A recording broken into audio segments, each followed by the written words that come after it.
Na porção dessa semana a gente continua acompanhando a história de Abraão e a gente lê o relato de ele recebendo 3 homens, 3 visitas em sua casa, que a gente depois fica sabendo que são 3 anjos.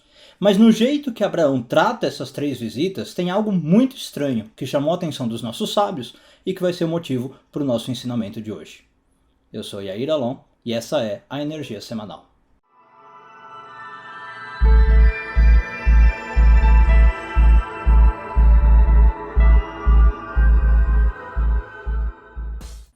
No começo dessa porção, Abraão recentemente fez a sua circuncisão. Os sábios dizem que ele está no 3º dia depois da circuncisão, que particularmente é o dia mais doloroso, né, diz a tradição. E Abraão ali está então se recuperando, né, está em convalescência. E ele aparece na nossa porção na porta de sua tenda. Tá? A Torá conta que estava bastante calor, mas ele de propósito estava na porta da tenda, esperando se haveria visitantes passando por perto. Porque a gente sabe que Abraão era um homem que gostava, em particular, de receber visitas. Né? É a mitzvah que a gente chama em hebraico Achnasat Orchim. Ele gostava de receber bem os seus convidados. E aí, de fato, logo no comecinho da porção, como eu falei antes da vinheta, ele vê 3 pessoas ao longe se aproximando. A Torá não fala para nós, são os comentaristas que mencionam que são 3 anjos, e depois a gente fica também sabendo, e Abraão não sabe. E aí, enfim, né, independente se são anjos ou não, ele corre até esses 3 homens e super empolgado em poder recebê-los. E aí o comportamento que ele tem começa a chamar um pouco de atenção dos sábios. Vamos entender por quê. Vamos ver o comportamento do Abraão e depois a gente analisa. Então, a primeira coisa, assim que ele recebe esses homens, que ele encontra esses homens, ele diz o seguinte, vamos dar uma lida direto na Bíblia. Ele faz uma proposta para os homens dizendo assim, versículo 4 do capítulo 18. Yukach na meat maim verachatzur agleichem, veishanu tachat haetz. Peguem um pouquinho de água, por favor, aceitem, né, um pouquinho de água e lavem os pés. E claro que talvez também ele ia dar essa água para eles beberem, né? E aí então a primeira proposta de Abraão é só, pega aí um pouquinho de água, deixa eu lavar os pés de vocês, porque é confortável, viajantes no deserto é gostoso depois lavar o pé e beber um pouquinho de água. E aí ele convida esses homens para casa e continua fazendo algumas ofertas para eles. Vamos ver a próxima. Aparece no versículo 6. Vai Maher Avraham a Orelá, ele entrou, Abraão correu, né, entrou apressado na tenda, Sará foi falar com a mulher dele, com a esposa, Sará, vai Omer, e disse para ela, Maharish losh seim kemach solet, prepara rapidamente 3 seás, que é uma medida, daqui a pouco a gente comenta, de farinha, né, faça bolinhos ou pãezinhos com 3 medidas dessa farinha, 3 seás de farinha. Então, né, segunda coisa que ele fala, vou preparar aí bolos ou pães para oferecer para esses convidados. E além disso, mais uma coisa, vamos ver o próximo versículo, versículo 7, Vê Elabakar Ratz Avraham, e aí o próprio Abraão corre para o gado que ele tinha, né? Vaikar Ben Bakar Rach Vatov, e pegou um membro, né, do gado, um animal do gado, que era suave no sentido macio, né, e bom, provavelmente um cordeiro, né, carne macia.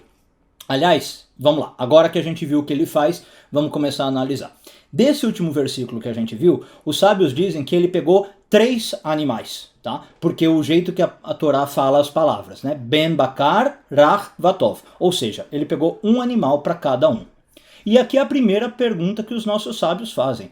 Você imagina você servir um animal para cada pessoa que aparecer na sua casa? Vamos supor que você recebe 3 convidados como Abraão. Aí você vai servir um cordeiro para cada um? Eu não sou um cozinheiro particularmente habilidoso, não sei, mas acho que um animalzinho como um cordeiro dá para 20 pessoas comerem tranquilamente, né? Então, imagina, ele está dando aqui comida talvez suficiente para 60 pessoas só para 3 homens, né? Ele deu uma carne para cada um. Vamos ver o outro versículo que eu falei, que ele manda a Sara fazer 3 seá de pão, de bolo, né, de alguma coisa ali com farinha. Essa seá é uma medida bíblica que tem dúvidas quanto é exatamente o peso, mas a maioria das opiniões vai dizer que cada seá vale 7 quilos. Então você imagina, ele pedir para fazer 3 seás é fazer uma massa com 20 quilos, 21 quilos, né, ou um bolo de 7 quilos para cada pessoa. Você imagina, de novo, um pão de 7 quilos para um homem, mais um cordeiro, né? E aí vai, até aqui você ainda pode falar, bom, é um exagero, Mas dá para entender, frente àquilo que a gente falou, Abraão gostava de receber visitas, né? Então talvez ele está esbanjando. O que realmente chamou a atenção dos nossos sábios, se você prestou atenção? O primeiro versículo, quando ele encontra os homens, o que ele diz? Peguem, por favor, meat maim, um pouco de água. Então, aí os nossos sábios falaram, pera, tem algo muito errado. Na hora de dar carne, pegou um animal para cada um. Na hora de pedir para a esposa fazer bolo, pão, né, algo de massa, abundância. E na hora de dar água, que talvez é até o mais importante, como a gente falou, para alguém que está viajando, para alguém que está no deserto com sede, ele fala, pegue um pouco de água. O que está acontecendo aqui? Bom, para entender talvez essa postura do Abraão, eu vou contar um breve caso que eu acho que ajuda, né? Que claro que não é ligado aqui à Torá, mas eu acho que vai ajudar, e aí a gente volta para o ensinamento. Eu tenho um amigo meu que mora em Jerusalém, e não sei se vocês já tiveram a chance de conhecer Jerusalém, mas principalmente ali na parte mais antiga da cidade, é normal você ter prédiozinhos mais antigos, né? E eles são aqueles prédiozinhos de 3, 4 andares no máximo, tá? E muita coisa dentro do prédiozinho é compartilhada. Por exemplo, a água é compartilhada pelos 4 andares do prédio, a luz, né? E esse meu amigo, ele mora, ele é o único religioso desse prédiozinho, tá? E nos outros 3 andares moram pessoas, judeus não religiosos, né? Que não estão muito preocupados em seguir mandamentos. E aí o que geralmente você deveria fazer, né? Num Shabat, numa casa religiosa, é normal você deixar uma luz da casa acesa, porque você não pode ficar, né, acendendo e apagando, então você deixa ela acesa a noite toda. Você acende antes do Shabat, por exemplo, uma luz do corredor, para dar um pouco de luz pelo menos na casa inteira, e fica lá o tempo inteiro. E esse meu amigo, uma vez eu fui visitar ele, inclusive no Shabat, né? E eu vi que ele não deixava essa luz acesa, como era costume. Então, quando começou a dar 7, 8 da noite, já estava escuro e, né, a casa inteira ficava no breu.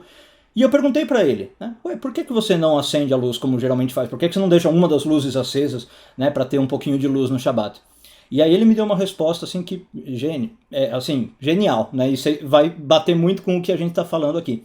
Ele falou o seguinte, olha, não faz sentido eu morar num prédio que tenha a luz compartilhada, né, e que para eu cumprir o mandamento do Shabat, ou para eu ter algum tipo de conforto no Shabat, os outros tenham que pagar a conta. Ou seja, para ele manter a luz toda sexta-feira acesa, né, de sexta para sábado, os outros teriam que pagar a conta, ele fala, não faz sentido, eu não acho correto, eu não acho justo. E é exatamente isso que está acontecendo aqui na porção que a gente está lendo. Vamos entender então agora a explicação. Quando o Abraão está recebendo uma pessoa na sua casa, ele e a esposa, né, são os receptores, e aí até no judaísmo a gente diz que ele e a esposa são uma só pessoa quando se casam. Então assim, quando ele entra para falar com a Sara e pede farinha para fazer um bolo, ele fala em abundância, tudo bem. Quando ele tem que ir no gado e pegar um animal, ele pega em abundância. Mas quando ele vai oferecer água, quem é que vai pegar a água, se você parar para pensar? O servo de Abraão, que aliás a gente sabe que é o Eliezer, né, que era um servo bem fiel. Então alguns comentaristas tentam perguntar assim, será que Abraão tinha pouca água? Ele só tinha carne e farinha e por isso que na água ele foi pouco? Não, a resposta dos comentaristas é essa, é que ele tinha também bastante água, como qualquer outra coisa, ele tinha um poço próprio, só que para dar água para os outros não era ele que ia fazer, não era a esposa que ia fazer, né? Não são verdadeiramente os donos da casa, ele dependia do servo. Então a ideia aqui é, não faz sentido eu onerar o outro, né? Eu pôr peso no outro ou responsabilidades no outro para eu poder fazer algo. Em especial se a gente está falando de um mandamento espiritual, de uma mitzvah. Né? Não faz sentido para eu ficar bem, digamos, na fita com Deus, na religião, né? Então para eu cumprir a mitzvah o outro tem que pagar o pato, o outro tem que pagar a conta. Então, no caso de Abraão, como a gente falou, ele está cumprindo uma mitzvah, que é Arnasat Orhim, receber as visitas. O que Abraão não queria? Que para ele receber as visitas, o escravo, o servo, tivesse que trabalhar mais. Imagina como era pegar muita água, se ele fosse dar bastante água como ele fez com as comidas. O servo ia ter que vir, voltar a pegar, descer, desce o baldinho no poço, sobe o baldinho no poço. Então não faz sentido. Como era algo do escravo, do servo, aí, por favor, pegue um pouco de água. Eu vou te dar o mínimo necessário porque não sou eu que estou envolvido. E aqui tem mais um nível de profundidade que a gente pode ir. No caso em especial de Abraão, além de ele estar cumprindo uma mitzvah e ele não queria onerar alguém para cumprir essa mitzvah, ele ficou famoso por cumprir essa mitzvah. No judaísmo a gente tem às vezes esse conceito, né, de que uma pessoa se destaca por uma mitzvah que ela cumpre. Abraão era muito conhecido por isso, por trabalhar muito bem essa arnasat orchim, essa recepção de visitas. Então, além de não querer cumprir a mitzvah às custas de alguém, ele não queria fama às custas do outro, né? Não faz sentido ele falar assim, olha como Abraão é um bom anfitrião, olha como Abraão recebe bem as visitas. Alguém poderia falar, claro, tendo um servo que pega a água para ele, né? Abraão não queria isso, deu para entender? Ele não quer falar assim, olha, eu sou um bom anfitrião porque tem alguém me servindo. Então, não faz sentido ele falar, eu vou ser esbanjado, despojado, né? Porque, claro, não é você que tem que pegar a água, aí fica muito fácil. Então, qual é a lição importante aqui, né? Quando você quer fazer algo e que esse algo é importante para você, principalmente se for, como a gente falou, uma mitzvah, um mandamento religioso, faça com a sua força. Os outros não tem nada a ver com seus compromissos espirituais. Aliás, não tem nada a ver com seus compromissos, né? Se para você cumprir alguma coisa, os outros têm que entrar na dança, né, e tem que ficar se onerando, como eu falei, ou trabalhando com você, percebe que não faz muito sentido? A causa é importante para você. Se for uma causa conjunta e mútua, aí tudo bem, claro, aí tem uma parceria e uma sociedade. Mas se é algo que é importante para você, é você que tem que fazer. Não ponha os outros para pagar o pato, vamos dizer assim, tá? E muito menos se for para levar a fama, como a gente falou. Aí não precisa nem falar de mitzvah, né? Então assim, se para você ter sucesso os outros têm que ficar trabalhando, pelo menos reconheça esse trabalho dos outros. Mas o ideal, vai dizer a Kabbalah, não faça isso, né? Use a sua própria força, use os seus próprios esforços, faça com a sua dedicação. Os outros você pode contratar e dar um salário, você pode pedir uma colaboração, como eu falei, se for um esforço conjunto. Mas à custa dos outros, você subir, você se conectar com Deus, não faz sentido. Inclusive, chega a ser um paradoxo.